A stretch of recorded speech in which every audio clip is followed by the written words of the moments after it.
कला कुसर, नारायणपुर के जंगल हरियर, बीजापुर के वीर जवान, सुकमा गाथे साहस के गान। दंतेवाड़ा दंतेश्वरी माई, बस्तर जिला के महिमा गाई। जगदलपुर के इंद्रावती धार, धरती मैया के सुंदर उपहार। पूरा बस्तर एक परिवार, हमर माटी हमर संसार। कांकेर कोंडागांव नारायणपुर, बीजापुर सुकमा दंतेवाड़ा भरपूर। जगदलपुर के गूंजे तान, अब उजमाड़ के बढ़े सम्मान। जल जंगल जमीन के मान, बस्तरिया मन के अभिमान। कांकेर गाथे संस्कृति के गीत, अब उजमाड़ के अलग है प्रीत।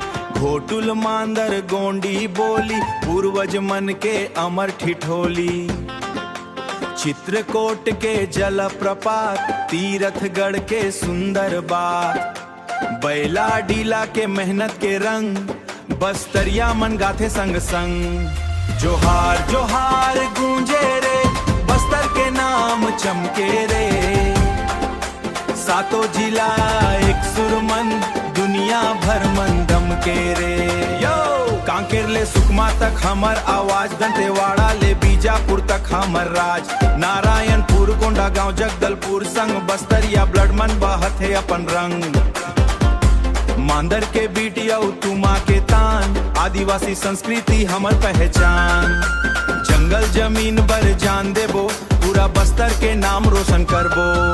जोहार बस्तर जोहार रे, मोर